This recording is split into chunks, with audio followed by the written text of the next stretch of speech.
Hey guys, I'm gonna keep this short. I'm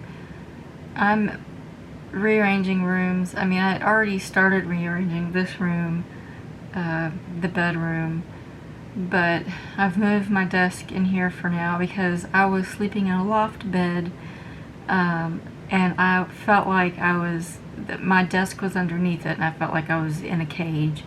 So it's been driving me nuts. My ex-husband's been gone for a couple weeks now, so I'm like, I'm getting this done. I can't do it anymore. So I just wanted to let you all know that what I'm going to do this week is just go on and show the next two paintings in my first art journal, The Beginning of the End. And that one didn't really get a lot of response, but my first video on that, but I've recorded those last year, so I may as well use them, and so that'll make things a little easier on me since things are kind of nuts right now. Everything is a disaster, and oh my gosh, if you could only see the room with the loft bed, and on top of it, it has two strip screws that I gotta figure out how to get out of the damn thing. Joy. But yeah, so okay, I hope everyone's doing well, and on to the paintings. See you guys. Take Me With You is a continuance of his death. That first year just lingered. That first year just sucked, to be quite honest. This one has no reference image, so I of course don't care for it much. I struggle to draw things from my mind. Still do, probably because I don't practice it enough. This is supposed to be me lying on his grave, just wishing I could go with him. I hated life. I was afraid of life. I was afraid of losing more people. I prayed for death. Truly. Even up to the point of starting on this book, I wanted nothing more than to be dead. I felt like I didn't belong here. This life was absolutely not for me. I still feel that way at moments.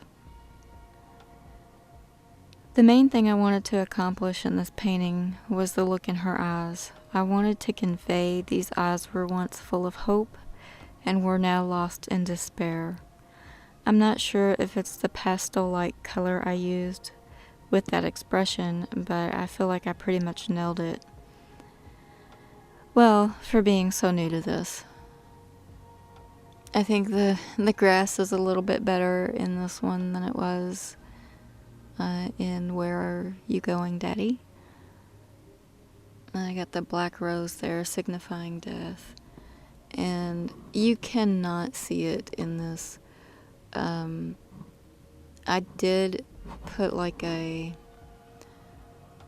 I was completely done painting it, it didn't look great. So, and I cannot think of the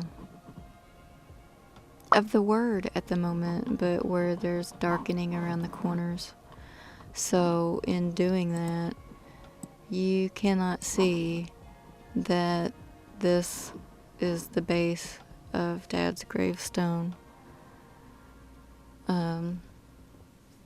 I think I also cropped it a little bit because more of it showed than just this little bitty part right here.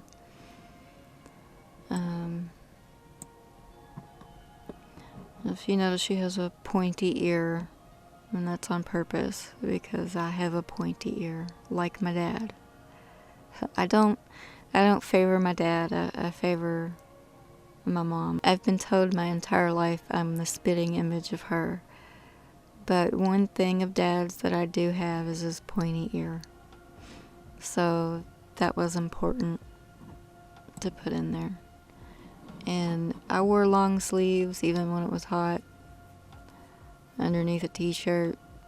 It was the 90s, you know. But the long sleeves also hid my marks where I cut myself. That's part of borderline personality disorder. self-harm. I haven't done that in years, so if you are one of those people that struggle with that, there is hope, and you can get better. My brain truly doesn't even go to that anymore. I mean, I could not tell you the last time I went to wanting to cut myself. How I got her like floating above herself. I'm trying to express how surreal life seemed, and I just didn't feel like, I really don't know how to explain it other than surreal. But yeah, this is it. I am horrible at drawing things from my mind. So I guess the fact that I got this out was pretty good, especially for just beginning this process. And of course I had to add like little fairy dust sparkle things, because I like to believe in magic. So I try to put a sense of hope in most of my paintings, even if it's just a tiny little touch. A Wound That Never Heals, or Innocence, is about being raped. When I was 14, a few months after my dad had passed away, I ended up being admitted to a mental hospital. My mom felt I was a danger to myself. I was very angry, punching walls, kicking things in, and when I put my hand through the glass door on the front of the house, Mom felt I needed help. You're supposed to be safe in a hospital, but you're not. I started out not having a reference for this image, but I couldn't get her feet right. So back to DeviantArt I went. I cannot find the reference image for this. I can't find it on any of my drives. I can't find it on DeviantArt under my favorites, and doing a search is bringing nothing, because I had grabbed this image in 2009, so we're looking at 11 years. It's probably been taken down since. But she was pretty much sitting in the same pose as I was drawing her, so I just added her feet, and it helped me kind of fix the way the arm was sitting. It still looks a little off where her breast is and her arm. The shading's not right, but it did help me make it look a bit better. On the original painting, the snake was from my mind, and it is awful. Let me show you that. Yeah, that's bad. That's really, really bad. That's just so bad.